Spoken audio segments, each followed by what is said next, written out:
All right. Hey, everyone. Welcome to our session this afternoon. I am excited to see so many folks coming in.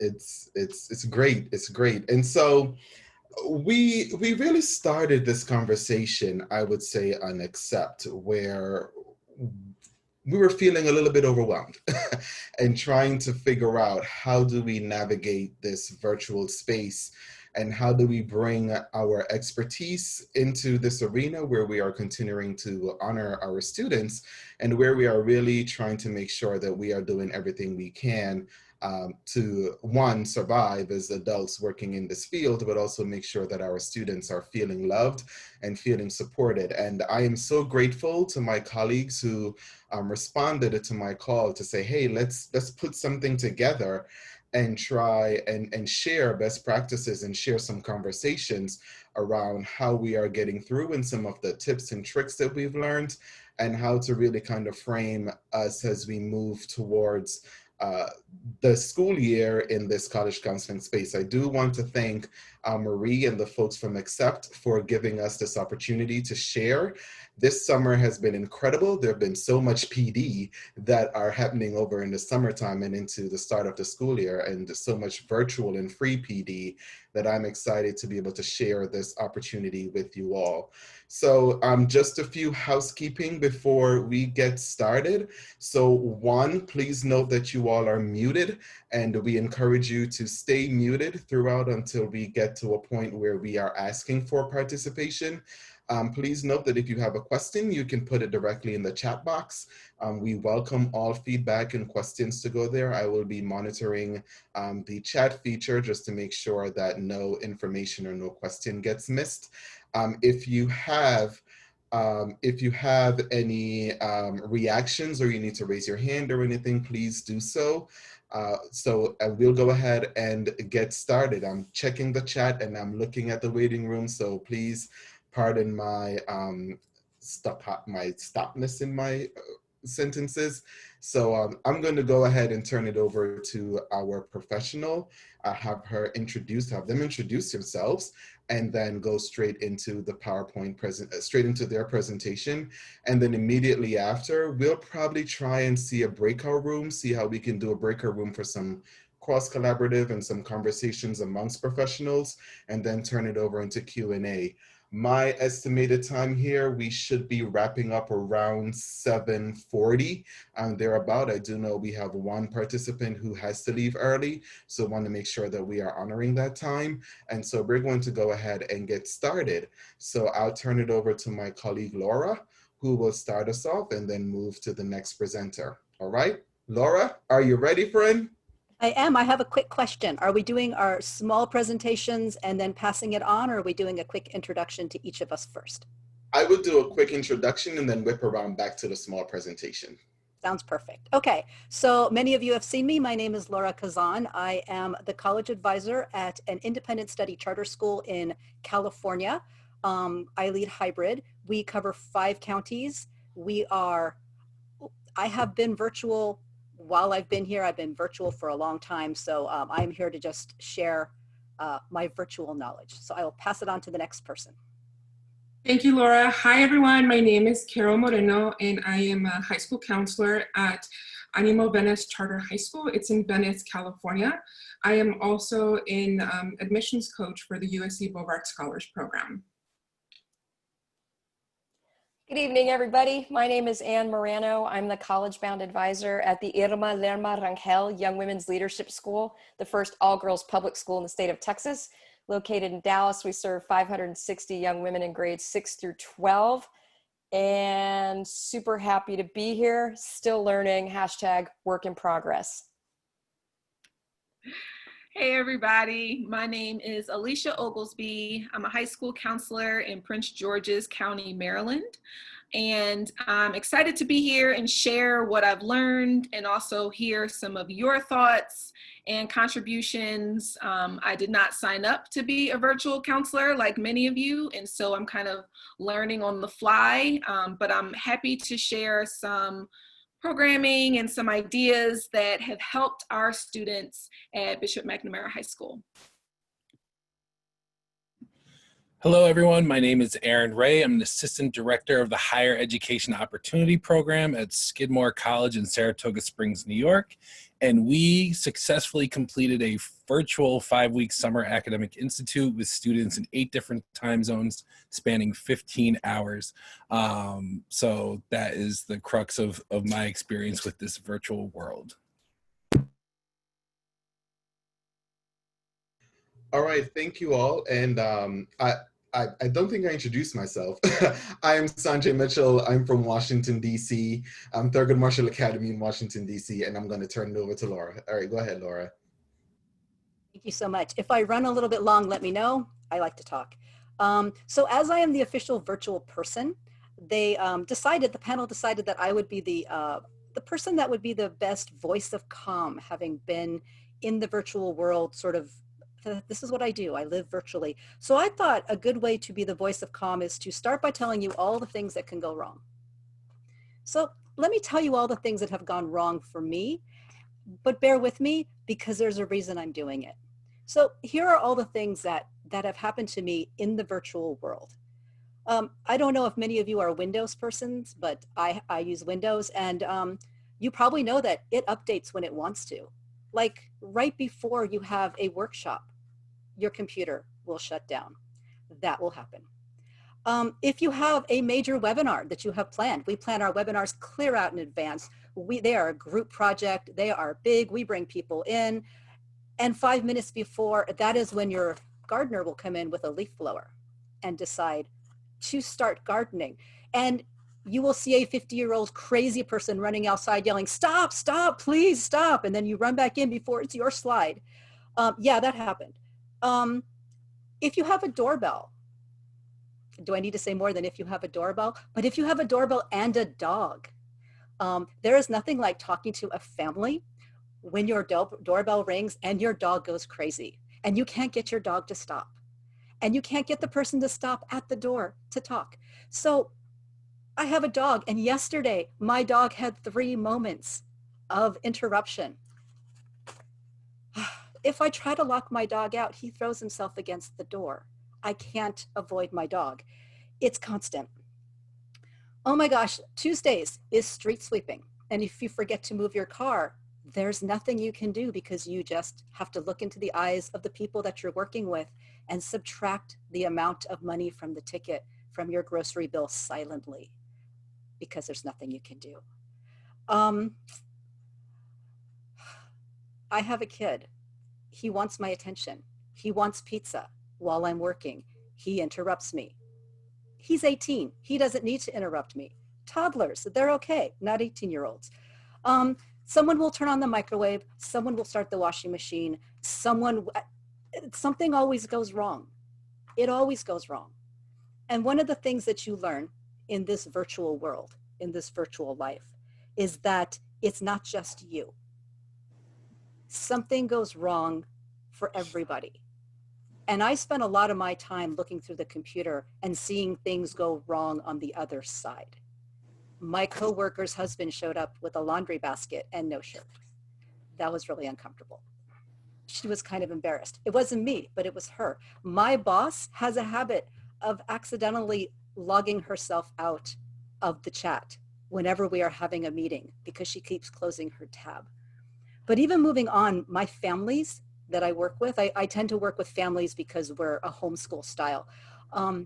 They get really stressed out too because on their end, things are going wrong. Their dogs are barking, their children are interrupting, their toddlers love to lean into the screen and roar like dinosaurs. And I think one of the things that I wanted to express here was that in this virtual world, things are going to go wrong and it's going to be okay. You don't have to have it together because the people on the other side of the screen, they are just as stressed out and confused and nervous and worried and their tech is breaking down just like you. So if you feel like you have to have it together, if you feel like you have to look like you know what you're doing, you don't. And people will forgive you because they're there with you. So I wanted to start off by just saying, it's going to be okay. It's going to be okay. And that's my, I don't know how many minutes. I'll pass it on. Thank you so much, Laura, for that. That made me feel so much better because I'm not a virtual counselor. I'm, a counselor, a high school counselor. We're not a virtual school, but like many of you, I felt like I was starting my first year of counseling, virtually counseling, right? Just like we are starting our first year of virtual counseling, our students are starting for the first time virtually learning, many of our students, because they're not used to this setup or this process. So in the spring, again, like many of you, I freaked out. I have over 15 years of experience. I'm like, how am I going to transition my counseling practice virtually? How is this going to happen, right? And my 7-year-old is with me. I mean, we're all working from, it was insane. As soon as the academic year ended, I just wanted to curl up into a little ball, fetal position, and just lay in bed and Netflix it. And then I was like, nope, I need to kind of figure out how to do this because fall is coming. Whether we like it or not, we're gonna have to figure this out. And so what did I do? I dived into 2 summer programs. I said, I'm jumping in. I'm gonna try to learn as much as I can. And so I did 2 programs. I ran summer school at my high school, and I also did a summer program for USC. It was very different experiences, and there were some definitely great takeaways that I want to share with you. So I'm gonna share my screen. Give me a moment.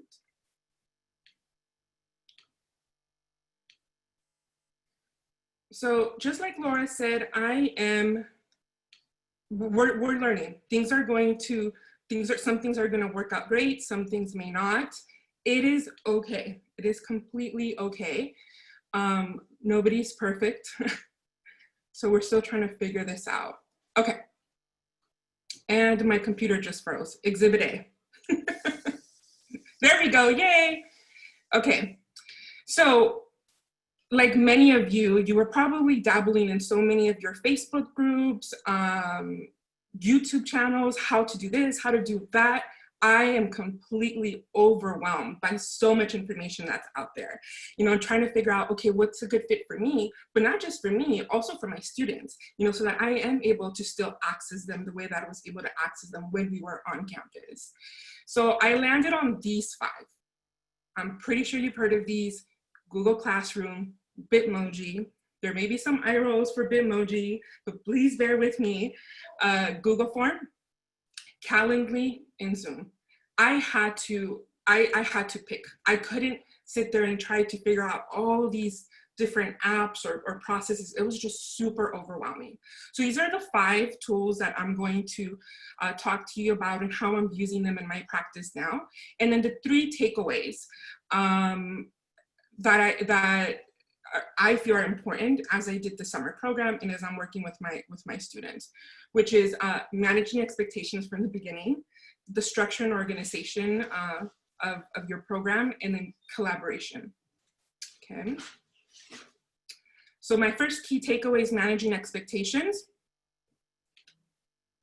Even though we're in a virtual world, it seems like we're working even longer, right? It seems like we're working longer hours, especially for those counselors who have families at home, who have kids at home. I live in California. I only work 8 miles away, but it takes me about an hour to get from point A to point B because of the traffic. So all that extra time now that I have, one would think that I would use it to work out, eat healthier, but instead I'm using it to try to figure out how to better access my students or how to use this new technology. And again, I feel like I'm working a lot more. There is an increase in emails that I'm getting because again, we're all working virtually. So I think it's very important to be very clear with your students, with your families that you're working with, what your work hours are. And being cautious about returning work emails after work hours because you're going to start to get these families and students used to that. So be very cautious about that. Your communication, be very clear about how students can reach out to you, whether that be, by email, if you have a set schedule, office hours, or if you have a phone number that maybe you created through Google Voice, or if your company or your school provided you with a cell phone, you know, will you be providing that number to the students? And then Calendly. Like I said, it's a very popular tool, but this is, I just learned about it in the spring, and it worked very well with my students. This is what my page looks like. One of the things that I do on the page is I do a little blurb here for the students, but then I also I do ask them to complete this Google form to kind of let me know ahead of time, you know, what it is that they need help with. I kind of explain what the process or the structure is going to be for the meeting, okay?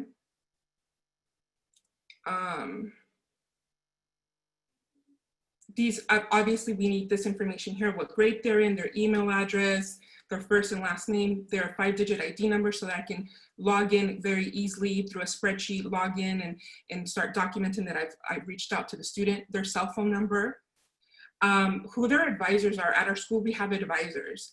And so this is very important for me to know. That way, if I cannot access the student, then I can always reach out to the advisor and say, hey, I need your help. The student scheduled a meeting with me, or I need to get a hold of the student.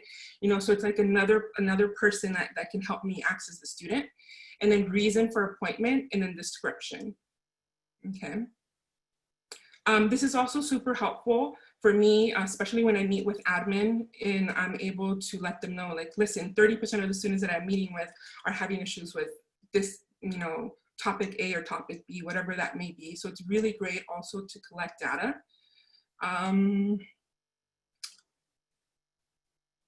So in terms of communication, again, being very clear, Zoom expectations. This is a big one. So many folks are using Zoom. There's lots of various different platforms. I think it depends on the school district that you work for, but Zoom is what we are using at my district. So for both summer programs that I worked for, in the summer, my school, when I taught summer school, or the Senior Bridge program that I taught, the students were not expected to be on camera. And for the USC program, the students were expected to be on camera. It was a completely different experience and outcome for both. Students were definitely showing up for my senior program, but I was not able to see them. I felt like I was presenting to an empty room. Some students would participate via chat, but it wasn't the way that it was with the USC program, where cameras were expected to be on. I was able to read students' body language, which allowed me to kind of just pace myself as I was presenting and working with them. It was an amazing experience. And at the end of the program, many of the students commented on how at first they were embarrassed to be on camera, they were camera shy, which is interesting because usually on their Instagram accounts, they're not, right? But anyway, so they're on camera. They were at first embarrassed or shy, but once they got over that, they didn't realize how close you can become, or with your counselor, with your teacher, just by having your camera on and engaging, like with the process essentially. So they were really caught off guard by that, pleasantly surprised. It was just personally, like, I just felt like it was a great outcome. So moving forward to the fall, I do expect my students to have their camera on, and I do let them know ahead of time. I post that in my Google Classroom. When they schedule an appointment with me, I do put on their cameras expected to be on. So that's something that was helpful. Other things that I think that are worth mentioning, especially if you decide to do group presentations, making sure that when new participants come in, you auto mute, that there's waiting rooms, just so that you can avoid people who are not supposed to be on your Zoom call. So Zoom bombing, right? So you can avoid that. Ask students to change their names ahead of time so you're able to see what their names are when they log in, making sure that they have appropriate names. And the other item too is streamlining the password to the Zoom sessions. you're not the only adult that they're working with. They have various classrooms, and it can get very, very confusing when they have to log into different Zoom calls, but then the passwords are completely different. You know, so these are just some recommendations that I felt worked really well, and minimizing like all like these last minute things that could maybe slow down the process. Okay. Number 2 is structure and organization. Our students are looking to us for structure, or some form of organization. They're nervous starting the year virtually.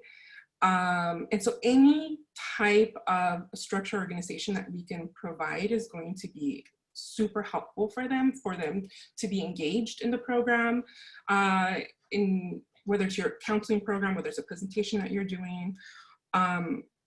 Also increases attendance because they know what to do, right, and what's expected of them. So providing that structure and organization is going to be super, super important. So for that, I use Google Classroom, my Bitmoji, Google Forms. And so let me show you the Google Classroom. So here's an example of my Google Classroom from the summer.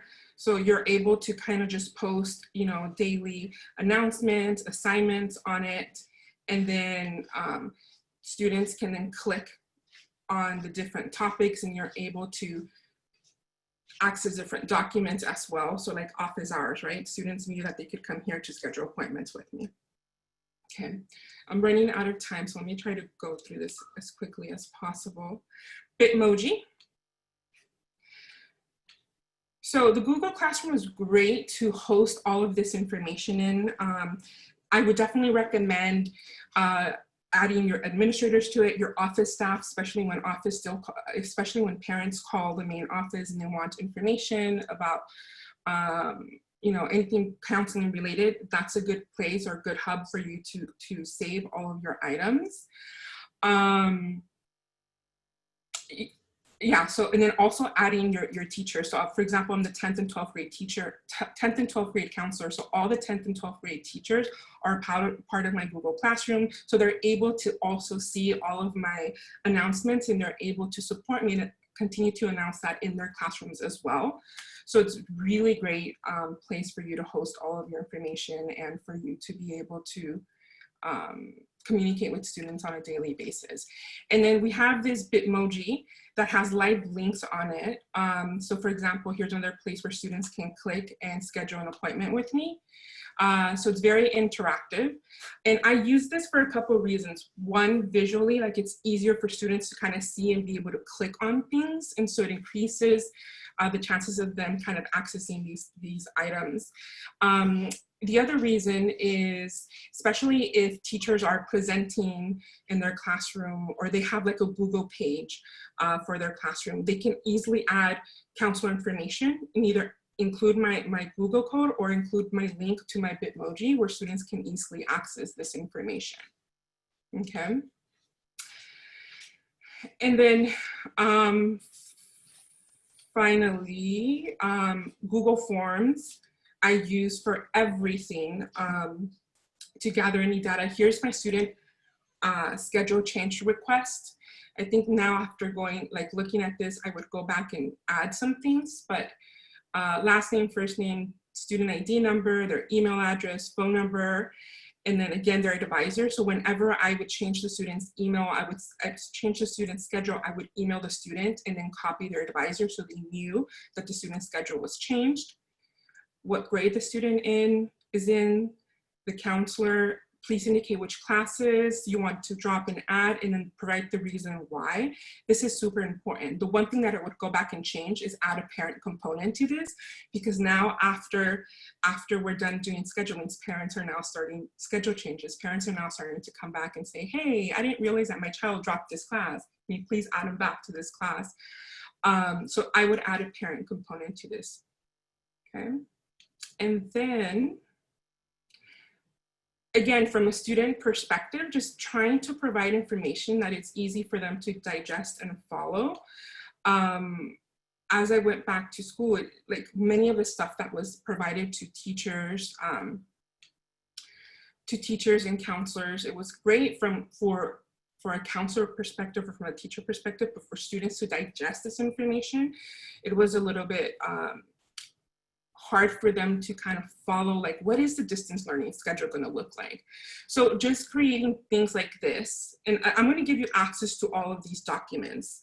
That way, I don't want you to reinvent the wheel. If you like what this looks like, you can, copy it and modify it as you wish. But something little as providing students with their Google Classroom join code. They have to navigate through 6 of them, right? 6 classes or 7 classes, but providing that information to them up front in an organized fashion will make such a difference. Or what does the schedule look like, right? Again, we didn't have this document. I created this for the students. Here's what the schedule is going to look like, everyone, on these weeks, these days, this is what periods are going to be offered, right? So creating something that they can easily digest and understand. And then my last takeaway is collaboration. It's very important. It was very important for me to identify 1 to 2 teachers that I was going to be working with so that I can successfully access my students, especially my students that are high needs. For example, my students who are not on track to graduate. If they're showing up to their classes, that is amazing, right? But to get them to meet with me, in addition to all the classes that they're attending, it's probably going to be a struggle. Or if we have students who are working, that's probably going to be a struggle for me to be able to meet with them after they're done with their classes. So one thing that's worked particularly well with us at the beginning of this academic year is the use of the Zoom breakout rooms. So I collaborated with one of the teachers and said, hey, I know that Johnny's going to be in your 2nd period class on Tuesday. Is it okay if I join your classroom? And as soon as you see me join, can you put me in a breakout room and send Johnny in there with me? Because I need to meet with him. And so that has worked amazing, right? It saves me time because I don't have to go look for the student. So it's a great way to collaborate with your teachers and to have access to students. Also being strategic about where you place the students in terms of scheduling. So my students that are not on track to graduate who I meet with regularly, I started to, I knew with the teacher that I'm working with, college readiness, I knew which period to place the students in so that in my schedule, I knew that this teacher would be flexible enough for me to be able to meet with groups of students during that class. So that's just a little piece on collaboration. And I will be sharing this PowerPoint with you, but I wanted to give you a link, access to all of the documents and tools that I just reviewed. That way you can click on these and you can, again, easily recreate it or take my name off of it and add things, whatever you want to do to it. And then if you want to modify it, then here are some how-to guides. That way you don't have to go through and search for that stuff. I'm going to hand it off to the next speaker now. Thanks, Carol. You are not only incredibly talented, but super generous. So thank you for that. I know that I'm going to be using a lot of your stuff for sure, for sure. So full disclosure, I work with a very small caseload of juniors and seniors. So some of the things that I'm able to do is quite frankly just possible because I'm not managing herds of students, right? Perhaps I shouldn't have used that word, but anyway, a lot of students. I've only got 50 seniors, but it is just me. There is no administrative support. I always feel like I have to justify that to justify my existence. And I think the focus for me has been looking at how things worked then when we were in person and how they're working now. We are entirely virtual for the first 4 weeks of school, and that first week starts next week. And then come October 6th, we should be hybrid model. We shall see in Dallas ISD. So I have to think about how does the in-person translate to virtual? And for me, I broke it down into structure, accessibility, and relationships, right? And so you've already heard from Carol some really fabulous tools that you can use to create that structure. My students are asking me for me to be a little more of a micromanager than I traditionally am. They want more guides, more hard deadlines. They want me to check in with them more. Although here in Texas and Dallas, they say, we need you to fuss at us a little more. So basically, I'm looking at ways to create tools to help them to get and stay organized, and to replace the things that helped them stay organized when we were in school as a community in person. For instance, every one of the students has a folder in my office, and we both have access to that folder, and that's where we keep all the important things that maybe would get lost at the bottom of our backpacks. You know, things like copy of our parent income taxes that we might need for FAFSA verification, or copies of scholarship applications, copies of essays. What are those little receipts when you mail something and you actually want proof of mailing? Sometimes I'm old fashioned and we do that. Whatever that kind of stuff is that we would store, we're now storing in Google folders, right? So I created a Google folder for each student, and we'll be able to exchange information and share important information that way. Not revolutionary, but not something I had done before. This is my 31st year in college counseling, and so I grew up before the internet was a thing. So the learning curve is very real. So I'm just gonna bless all of you who are in that space with me. Keeping document libraries updated. So depending on the system that you've used in the past, whether it's, I won't name any name brand programs, but if there are systems that you've been using to keep students on track as they are moving to and through all these processes, updating those document libraries is really important, especially when a student can't access you, so they can get to what they need. Creating weekly to-do lists. I used to have monthly to-do lists. Now the kids want weekly to-do lists. Calendly is a great tool for structuring your office hours, but we're going to start to think about those unstructured office spaces, right, where students can just pop in to hang out. Shooting and posting and storing short videos on any number of things. And you can use Loom, Zoom, Flipgrid, Screencastify. There's a bunch of them. I did a 3-day college admission boot camp. Traditionally, we've done it every year since 2011 with our students. It's in person. We have great attendance rates when we're in person. That 3rd day involves parent or significant adults in the students' lives. We weren't able to do that in person this year, and so it was all broadcast online, virtual through Zoom rooms. My attendance was way down, and I'm okay with that. Many of my students were working 2 and 3 part-time jobs as they become the primary breadwinners in their family. They have all sorts of other responsibilities that they're trying to manage, but I made sure that I recorded each session so that they could access it whenever they needed to. These kind of replace those pop into your office moments, right? And so accessibility. I use Instagram a lot with my students. They love it to keep them posted on things. When a student needs to have a question answered and they can't just leave English class or see you during a passing period, that's when things like Remind or GroupMe or Google Voice, as Carol mentioned, come in really handy so they can reach you. Again, establishing those parameters for what hours of the day you're going to be available. And maybe you even need to you need to take a look at your office hours if you're able to do that, your workday, right? And so maybe in the early morning, at least I found last spring, students were not reaching out to me before noon. And so even though I was up, they were not. So stretching those hours into the evening or weekend, depending on what you can handle. And again, what your personal boundaries are. But it's important to have those boundaries, but also to think kind of outside those traditional 9 to 4 kind of hours for school. Our students have expressed an interest in having office hours where we can just hang out and just work together. And know that if they have a question, I'm going to be breathing there with them too. They miss community, they miss being with each other. And so I'm going to make sure to incorporate those into my fall schedule. I did want to say one thing about the camera that I just learned. And I know that some people have raised in the chat the question of their equity issues around being on camera for students. And sometimes I felt like one of those late night talk show hosts just speaking into the void because my students were choosing not to be on camera. But I recognize that sometimes they just don't have the space. They may be talking to me from their car or from outside their apartment on the steps, or if they walk down the street to a public library, or the very corner of a room that they're sharing with multiple siblings. And so it's not always comfortable to be on camera. But also I learned that sometimes they don't want to look at themselves. And especially, anyway, there's a whole developmental issues around that with being in a girls' school, but they don't want to look at themselves. And I just learned that you can hide your self-view. And so you can see other people, they can see you, but you don't have to look at yourself. So training students on how to do that, I think could be really helpful. So I think it's a case-by-case and a situational kind of thing.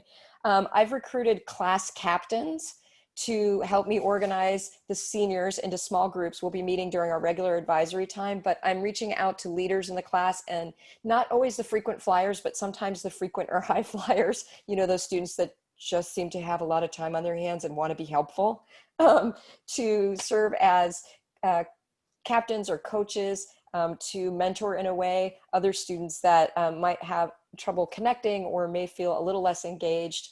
Kind of like accountability coaches, never to shame, always to uplift and praise and invite in. But they have great relationships with each other. And so I think that's definitely something that needs to be encouraged. And not always the class officers either. I'm reaching out to folks that haven't led in that capacity before. And I think that will be great in terms of making sure that everybody gets to our advisory meetings, and then everybody's staying in touch and on track. And I'm also being kept abreast of what's going on with so-and-so when so-and-so isn't reaching out to me, if that makes sense. In terms of relationships, you need to trust your gut. And a colleague said this to me when I was falling down the anxiety panic attack void of I'm not doing enough, I can't keep up, I am not a great college-bound advisor, because I was comparing my insides to everybody else's outsides. And we call that the toxic productivity syndrome, otherwise known as TPS. And my colleagues had to remind me, you have a relationship with your students. They are bonded to you. They are connected to you. They are not spending their days trolling around trying to figure out what other college-bound advisors are doing in their counseling offices, right? Trust your gut. You have established those relationships with them. You know what works for them. You know how they like to be communicated with and what's going to reach them. Go with that. So I just wanted to affirm that for a second. I need to keep the focus on injecting joy whenever I can into the process. And so recognizing those steps that they are taking along the way in an even bigger way. If that's a goofy meme or GIF or email or shooting a short congratulations video, you create an account, whatever it is, even more, I think that's important in terms of relationship building, and that it's about the caring and not the content. I know the content's important, but the caring needs to come first. Otherwise they can't hear you. I have found that this is going to be a year, possibly 2 or 3 of grace and growth. And so adolescents can be very forgiving. If they know that you have their back and that you're going to show up for them, they will put up with a lot, and they will do things like in the middle of a meeting say, oh, Miss Morano, Sonia's in the waiting room again. You know, it's like, oh, okay. Right. So they have been lovely. They will continue to do that. I've reached out to our graduates, the alums from our school, to serve as coaches and mentors and workshop leaders to share their experience, strength, hope, and wisdom. And that's been very effective. It's been a great way for those alums, those grads, to feel connected to community in a very real way. And, you know, they've got instant credibility because they've been through our school and through the experience. So I will tell you to count to 10, that it's just Wednesday. And for me, I focus on what I can realistically handle. And you've already received some great tools. And I think, Sanjay, I will share as we're closing out later, but we've created a Google folder for everybody. We will continue to populate with resources for you. Some of the best practices out there, we think, that have been vetted so that you don't have to spend hours and hours falling down the proverbial rabbit holes to discover what might work.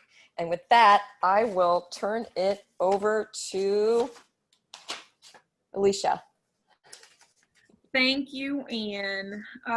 So I want to spend a little bit of time talking about social emotional learning. And so I know that that looks different for different counselors, different training levels, different education levels. Some of us are college counselors, some of us are professional school counselors. And so some of what Anne already talked about, I would like to show you some examples of what I was able to come up with. And feel free, like, to, you know, make it relevant for you. Like, this needs to be relevant for your style as a counselor. It needs to be relevant for your school community. I also have a fairly small caseload. So, I have some time to devote to this. And, I'm at a private school, so I have resources to devote to this. So, just have that sort of in the back of your mind as you're planning all of this out or looking to adjust what you've already done. So the first thing that I want to say before I share my screen, though, is we really have to be honest about how we're doing. And I mean that because not only am I going to share a little bit more about the social emotional learning aspect of our jobs and our responsibility, but we really have to assess where we are. This is a very trying time, and full transparency, I'm having a lot of anxieties about how to continue through the fall virtually with my students in a way that is effective and productive.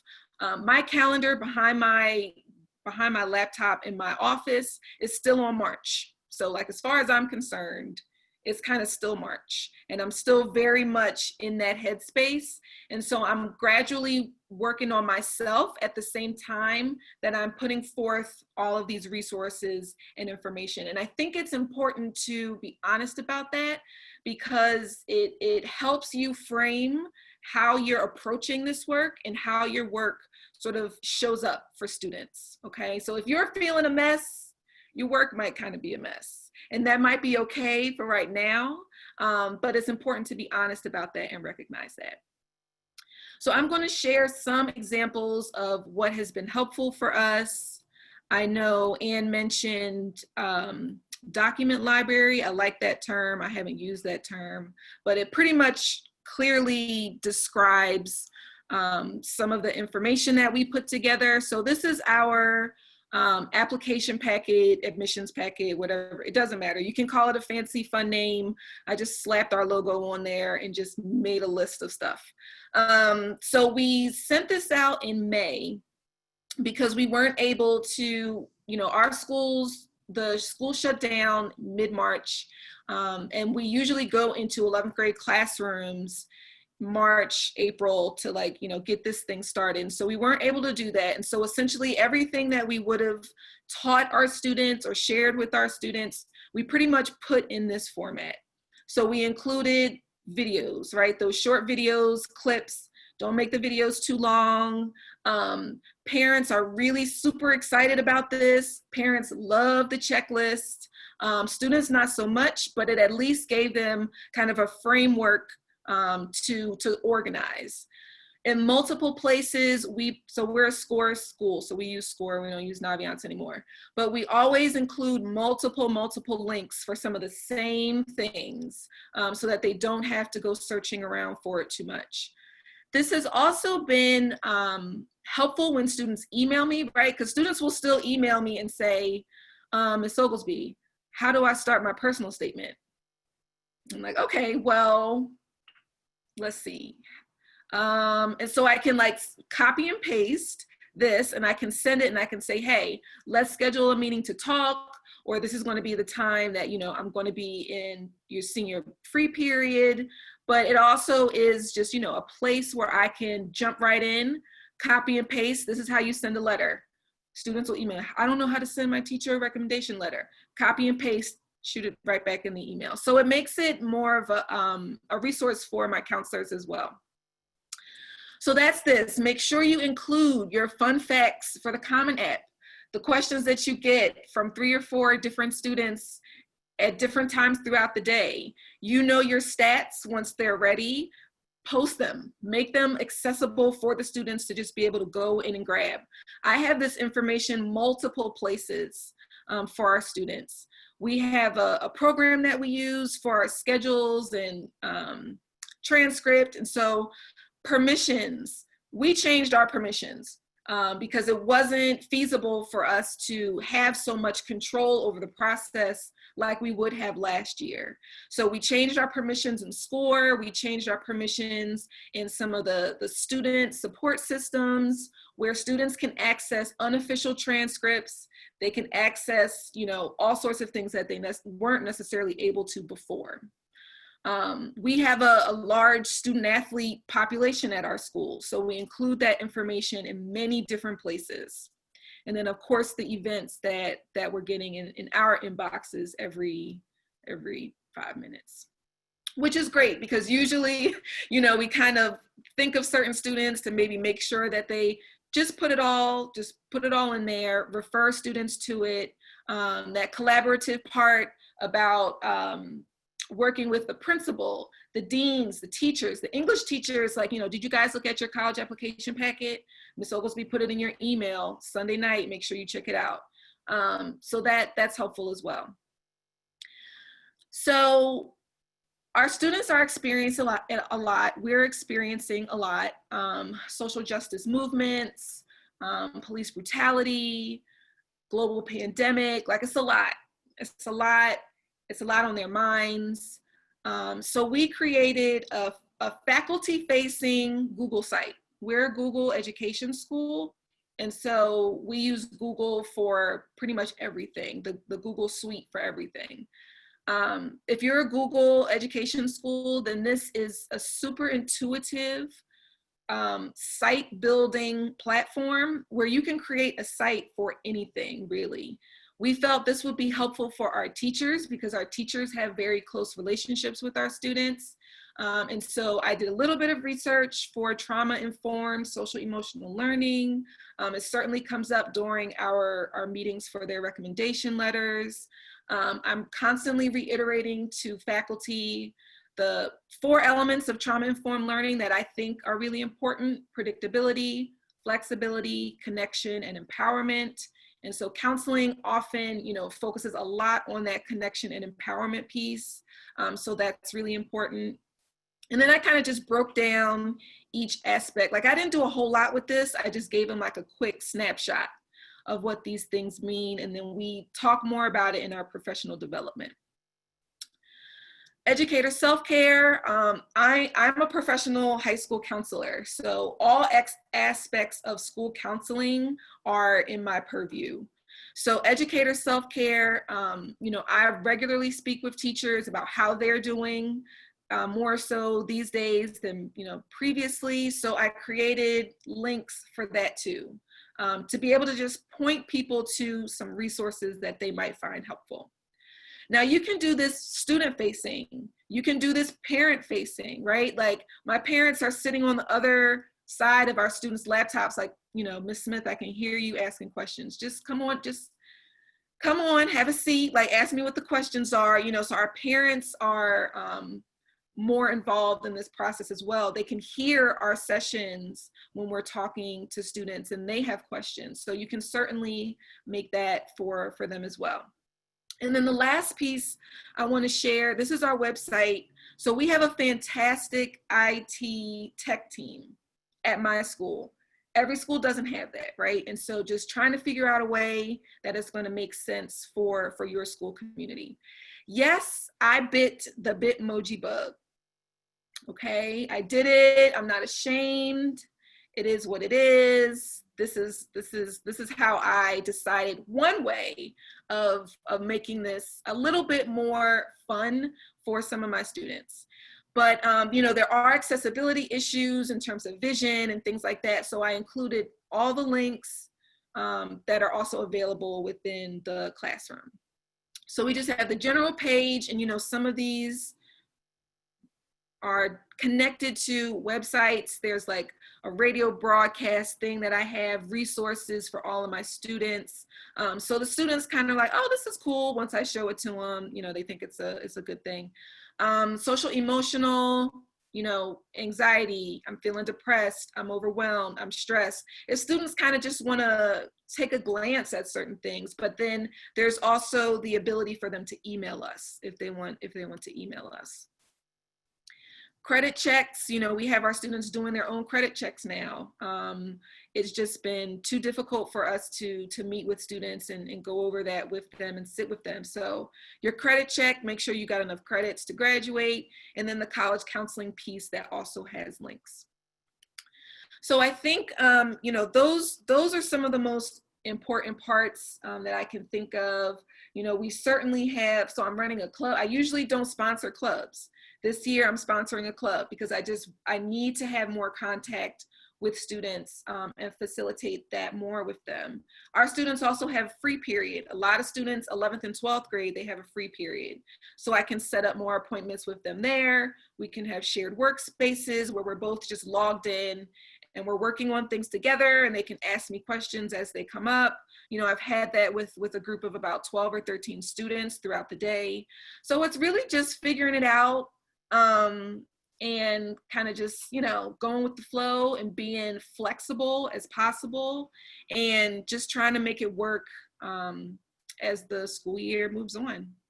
And so now I'm going to turn it over to one of the pros who had a whole 5-week program. Congratulations, Aaron. So tell us how you did it. A lot of adult beverages.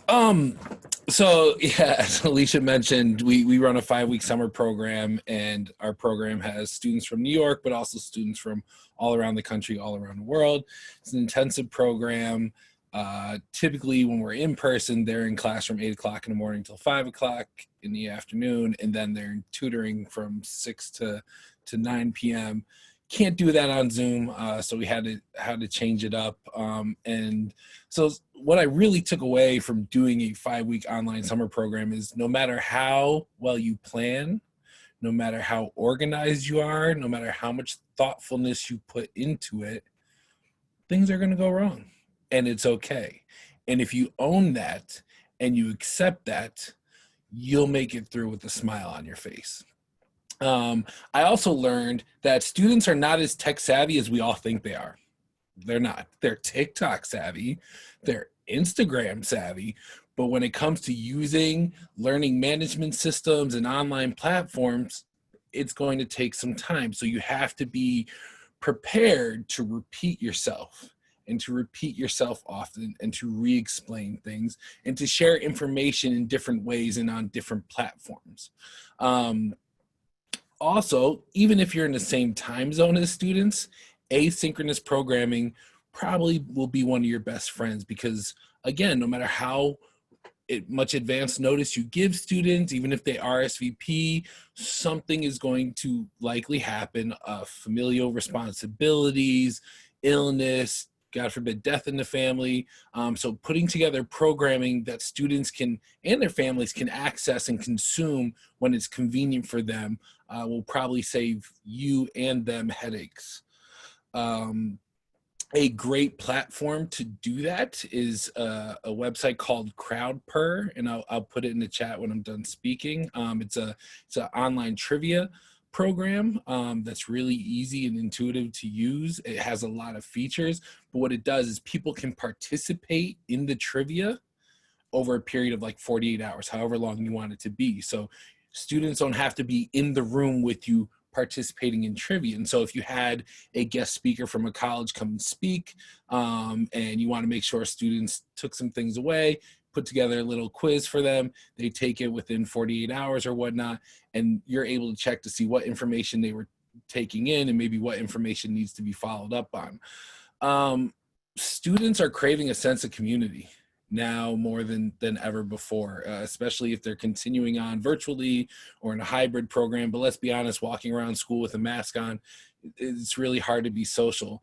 So providing them a space or a platform where they can build that sense of community, and that's going to look different for everybody. For us this summer, we used WhatsApp. It's a group text messaging. A lot of people are very familiar with it, and it allowed students to get to know each other. It allowed me to get to know their personalities, but it also allowed for when students had questions, I would answer them and everyone would see it, and it would help to prevent me having to always repeat. I still repeated myself, but it prevented having to consistently repeat myself. It also, one of the positives that I didn't really predict was that students started answering questions before I did. And they really thrived off of each other and finding the answers and helping to build up each other's confidence. We all know this, but I really learned this summer. Students are not good at email. Students don't read emails. They skim them, so your emails have to be efficient. Students are also not great with hyperlinks, so while we think we're being fancy or clever, they're going to miss that information. Try to avoid hyperlinks. Use them for adults, not for students. Students will have technology and Wi-Fi issues. It's inevitable, even in the suburbs. Even one of my best friends living in a wealthy zip code in Connecticut with his in-laws, and they have Wi-Fi issues. Storms happen, right? So a lot of people use Zoom or Google Hangouts for their programming, or Google Meets.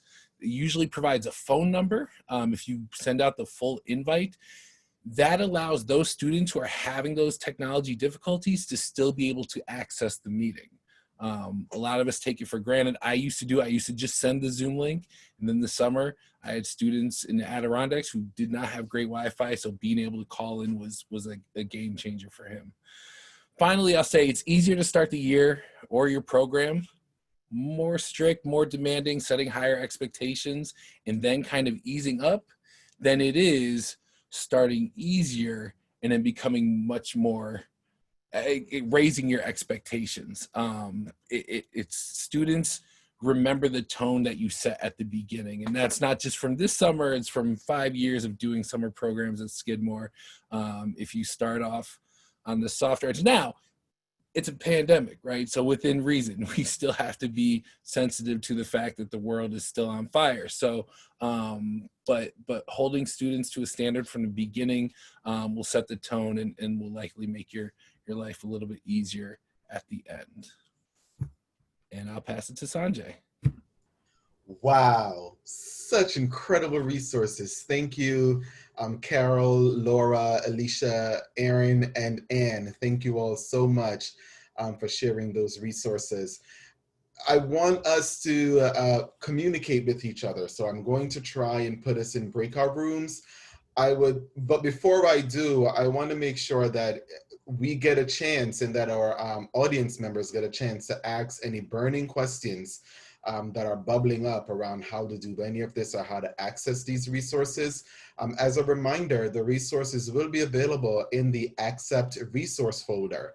If you are not a member of Accept but are joining this, don't worry. We will share out those resources to you when we are sending out the recording for this session, so you will have access to it. But if you are an Accept member, you can definitely log into the resource page, and all of these fabulous resources will be available for your use. And so are there any burning questions before we kind of put you in a breakout room to kind of have some quick conversations with each other? And as you go into the breakout room, we'll talk about some of the things to think about to help guide conversations. And then you can feel free to jump back into the main room because our panelists will be present in order to share information, or you can go ahead and enjoy the rest of your evening if you feel you have absorbed everything that you need to absorb and really definitely need to continue on with your day. So are there any burning questions before we do the great breakout session? Feel free to either put the question in chat, or if you have the ability to unmute yourself, you can do so as well.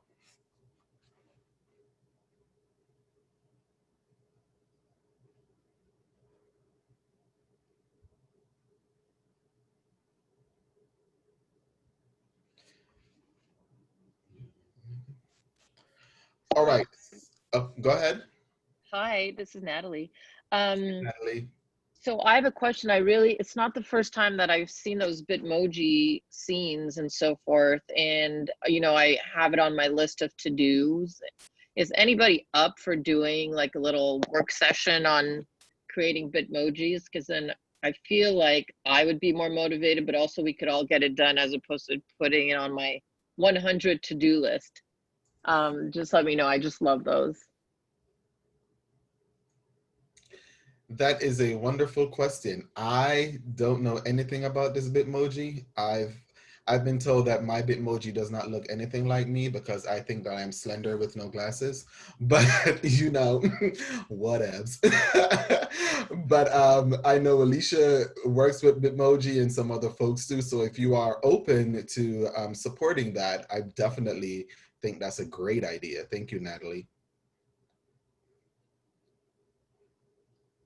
All right. So I'm going to put folks in a breakout room for roughly around 5 minutes of conversation, nothing too heavy, nothing too long.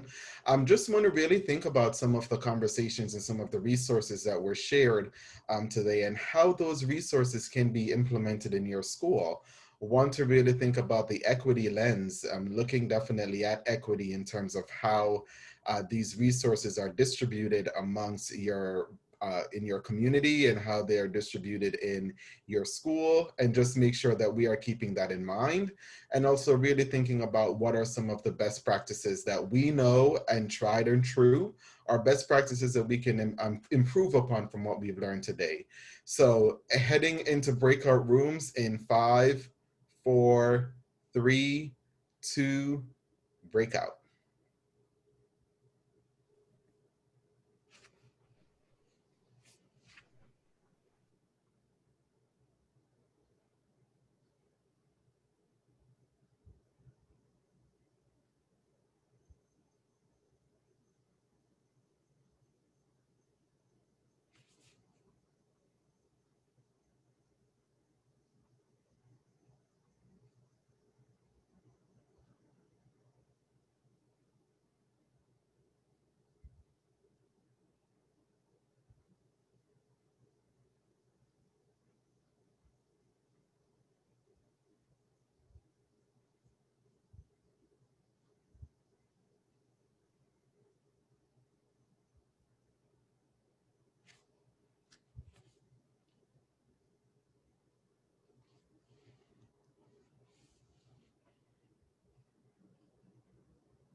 And for those of you who are joining us on Facebook, hey, Facebook friends, joining us on Facebook, please use the chat feature on Facebook as your breakout room.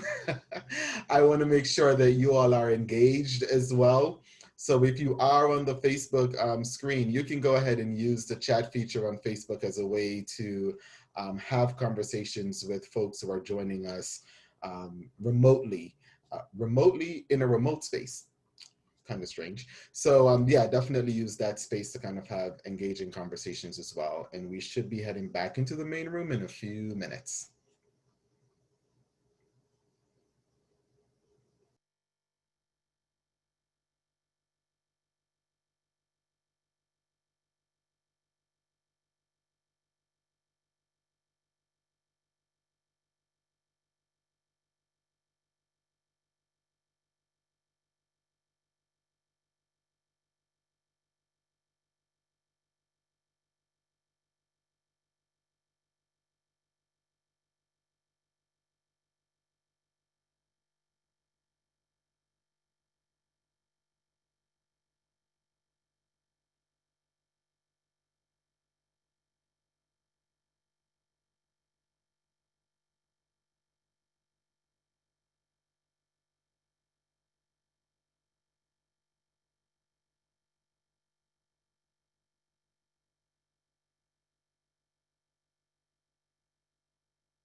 Welcome back.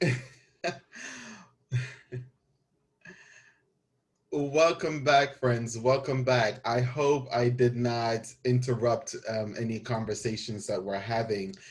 Does anyone want to share out any of the bubbling conversations that happened in their breakout room before we sign out? Any kind of learnings or aha moments that were shared that you wanted to just take a second and share with us? Feel free to unmute and do so.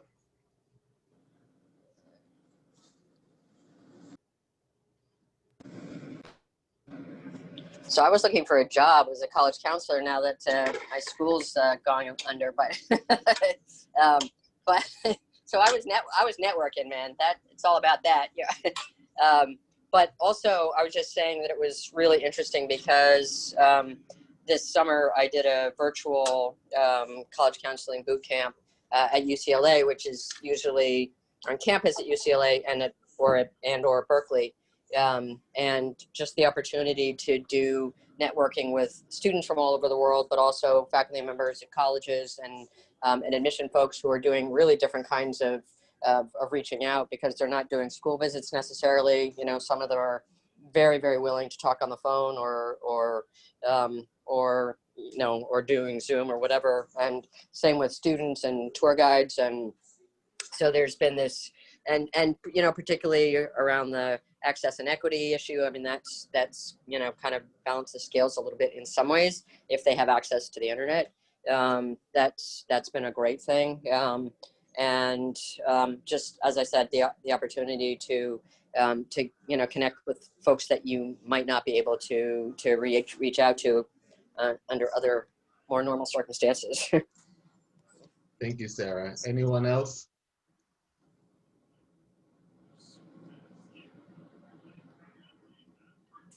I just want to say I really appreciate this this group. I came upon this almost entirely by accident, and I don't know how it's been not a part of my life for so many years. I'm not like firmly in the college advising circles because I teach English also, and I also do this for our school.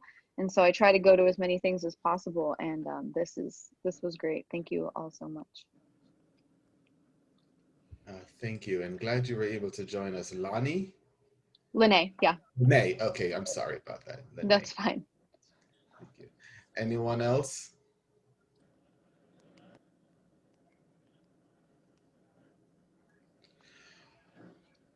All right, so as we come to a close, please thank our panelists. They were awesome. They were awesome. They were awesome. Just a few closing reminders before we go. First, remember, we gonna be all right. You know, remember that song, that great, great, great song, we gonna be all right. Hey, if you're from Chicago, you know it. We gonna be all right. The kids will be all right because they're much more adaptable than we are, and so they will be perfectly fine. Please remember to consider equity inside of your, whatever it is that you are planning to do with your virtual counseling or how you are planning to support students this year. Please continue to look at it and remember to keep an equity mind frame in mind every time you are doing this work. And also the resources and everything will be available on the Accept resource page. Please check it out when it becomes available. We have shared our contact information in the chat. Alicia has shared, I have shared, Anne and Aaron and Laura has also shared their contact information, as well as Carol. So please make sure that you reach out if you have any questions. Thank you once again for coming. I kept you 5 minutes over.